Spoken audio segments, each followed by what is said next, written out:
Big storm is brewing in the distance, so decision was taken that we better bail. This anchorage has been absolutely fantastic. The tropical islands, the turquoise waters, just amazing. But it's not very protected, and last night it was a bit roly-poly. And if this system comes any closer, it will be really uncomfortable. So we are heading to the lagoons. They're only about 8 miles away, and there's so many anchorages to pick from. The only negative thing about this area, approaching Bocas del Toro, is that there is so many coral heads. So navigation needs to be super careful.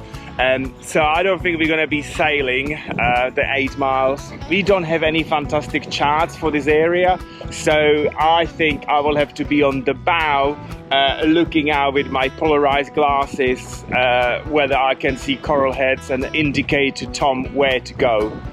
Fun! See, he couldn't do it without me, could he? Time to get out of this hellhole! What a night! Captain Sensitive was tossing and turning all over his berth. This place was wonderful. Really enjoyed our time here, but unfortunately the anchorage turned a little bit for the worse overnight. We are now, entirely coincidentally, in search of flat water for the night. And it's just over there.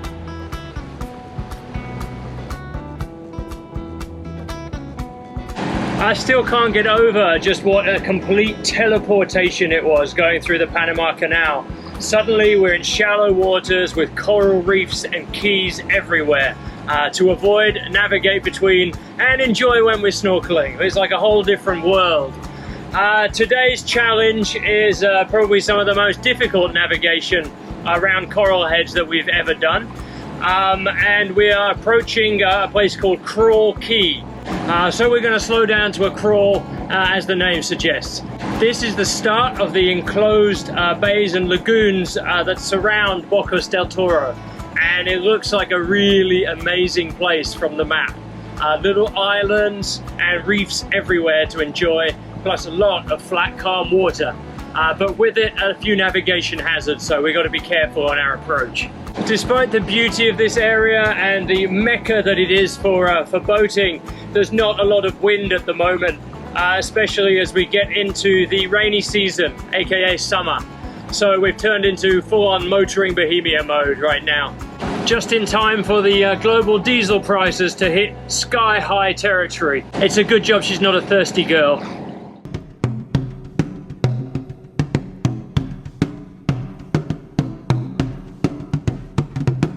We are already in the channel. Right here, it's really good. It's deep, about 60 feet, but you go slightly to the port side and you are down to about 5 feet.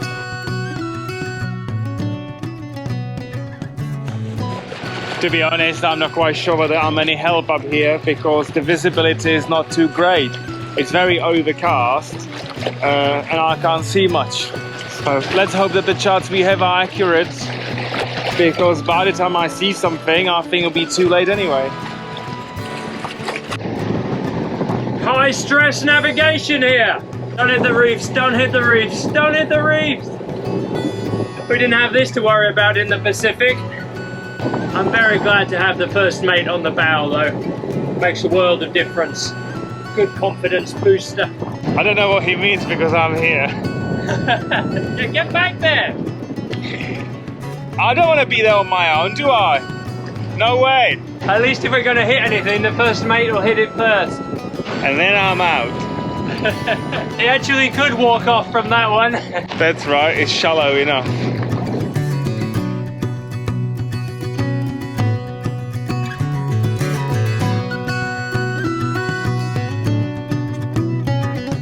Yeah, we just went from 50 feet to 30, from 30 to 14 straight away. I can see the bottom, it's all sand and grass, but very, very clear, so we should be all right. So we dropped the anchor at 25 feet. Now we are stretching the chain to make sure we bite okay, and the depth is 9 feet. So it just shows you how irregular bottom we have here. Nobody likes irregular bottom. Definitely not on a boat. What's the depth? 9. Well, we've made it to 6.7 feet from the waterline right now. It's a low tide, but that's a new record for us. So I think someone's gonna have to get a mask and snorkel on and go take a little look around before we get too comfortable. I may need to cut the grass under the keel so it's not brushing on our beautiful new paint. Yeah, interesting place. In a guidebook, they took like a drone photo of this, and I presume there's gonna be a lovely beach, but no, it's not. It's literally just these little islands and mangroves. So that's definitely gonna be Mozzie's capital. No CMs, mosquitoes, you name it. I think we're gonna have to have the nets on. I think we're gonna jump in the water and see what's going on down below. Otherwise, it's gonna be just a relaxing and chilling day. We're gonna sit down and talk about our future. Oh, great. It's gonna be lovely. It's looking bleak, quite grey right now. Lot to talk about. I can see storm clouds approaching. Yeah, who would do that? Give a misleading drone photo, huh? Everything looks better from the air, and now that we're here, I feel cheated. Okay, a little bit of investigation later. Captain's found out whose fault it was. Somebody let out 125 feet of chain when they were commanded to let out 40. It's just a number, right? Like age. What's 40 feet? Just like age, we're on the wrong side of 40. Well, the first mate's been dispatched. He's on the case, checking on the seagrass levels. Gonna send him down there with his shears. Yeah, it's fine. There's about 5 feet under the keel. I could touch the ground, but it's fine. There you go. It's a first mate certified anchorage. What could possibly go wrong?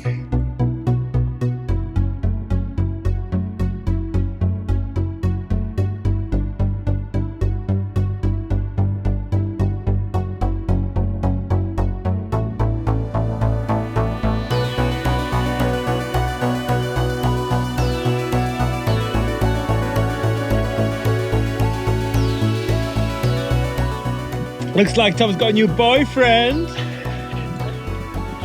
Wow, wasn't expecting that. Oh, I think he's coming for you now. Little nibble on his hairy chest there. Get the barnacles off. I think this is a type of fish that swim alongside of sharks, which means there must be sharks around here. I think he's lost his shark and adopted Bohemia.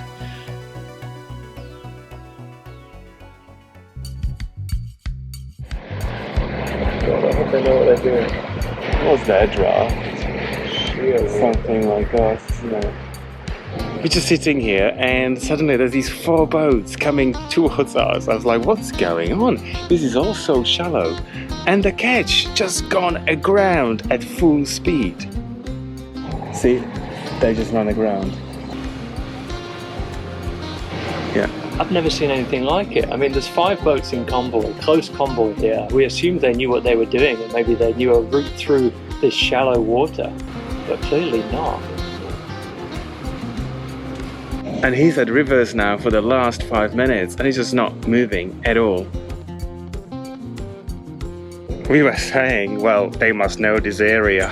They are just going sail past us onto another island. Suddenly, bang! At least they're on soft sand and seagrass for a bottom. It could be worse. And they're on a rising tide, so they probably won't be stuck for too long. But that's something else. I wasn't expecting to see that today. I mean, I'm even struggling to think how we can help. He's got a massive 45-foot powerboat behind him, obviously friends, because they all came in the same convoy. I'm just thinking that maybe the powerboat will need to put some ropes on and tow him out. As the other way, he was going at least 5 knots when he hit the sand hard. So he's probably gonna try with his dinghy, but that's not gonna cut it, that's for sure.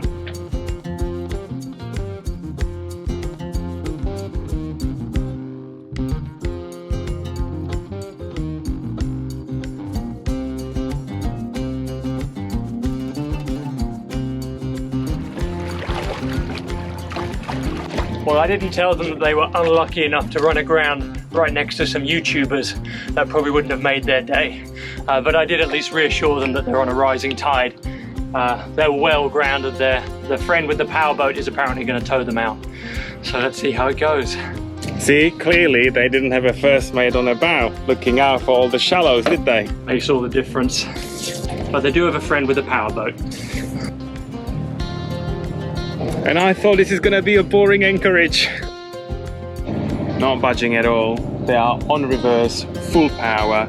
The powerboat is on reverse as well. 2 dinghies at the front, and it's not moving. Oh, it's off. It's off. They're free. Uh-oh, the dinghy. Oh no, he forgot about his dinghy, and the outboard is all in the water. Well, at least they're free. They can continue with their day. And there was us thinking this is going to be a boring and calm anchorage. Look at all the drama we've had. Sometimes the drama comes to you. Okay, well, it's back to just us in the anchorage now. No more entertainment. We better see what's on for movie night down below. I've never seen 4 boats in close convoy like that charge so confidently into a sandbank. I guess there was a bit of confusion over which one of the boats was looking at the chart, and it turned out no one was. But at least they're free. No damage done, I don't think. That's a big, sturdy, heavy boat, so it can put up with a lot of abuse. And it's lucky for everyone concerned, including the reef, that they didn't hit a reef, and it's just a shallow sandbar. So they had a soft landing. Could have been worse.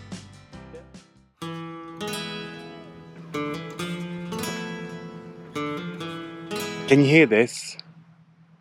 Absolute silence, or me going crazy. We've been here now for 3 days and it's been an absolute oasis of calm. But there isn't much to do. I mean, I cooked, I baked, I swam, we snorkeled. It's been super relaxing here, but 3 days is enough. We are now heading to Bocas del Toro, the town. Time to hit some shops, restaurants and bars and see some other people. 3 days later, we've emerged from our cocoon here on Johnson Key. We have just been total recluses, just mainly because there isn't anything else to do here. But it has been wonderful, a haven of tranquility, flat, calm water, the clearest seawater that we've seen in a long, long time. We've been quite lucky with the weather as well. The only real serious rain we had was last night, and we slept all the way through it. So it looks like rainy season proper hasn't quite started yet. We're taking advantage of that and we're headed to see Bocas town, Bocas del Toro, which is only about 8 miles over that way. No wind, of course, so we're going to be cruising under diesel. And I hear the town is something of a party town, so it'll be something of a change from our quiet lagoon over here. Time to hit the clubs. The biggest danger of this area is not high winds, big swells, but actually all the shallows. So we need to go super slow and super careful so that we don't run aground. Don't want to set the standard, do we? Yeah, that would be just our luck. If we just hit the hard right after coming out of this anchorage. We've been 10 feet suspended off the soil the whole time, the whole 3 days. And I don't want to hit it now.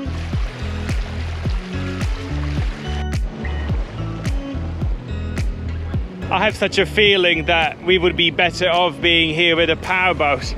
This is totally a powerboat territory. There's never any wind, and quite frankly, with all the challenges of navigation and all the shallows, you wouldn't want to be sailing here anyway. Yeah, I wouldn't mind a few feet shallower draft right now. This keel is causing me some severe anxiety. I know it's only 11 AM, but I'm already thinking whether it's time for our medicine. Somehow I think, like always, the medicine would leave us worse off at the moment. But the good news is, the mozzies and no-seums, they are not out yet. I think we are still early in the season, so we had a lucky escape. We locked down for the first 2 nights, which means we were baking down below under all these nettings, and no one came. So we either have more alcohol in our bodies than blood, or they are not out yet. I think it's the alcohol.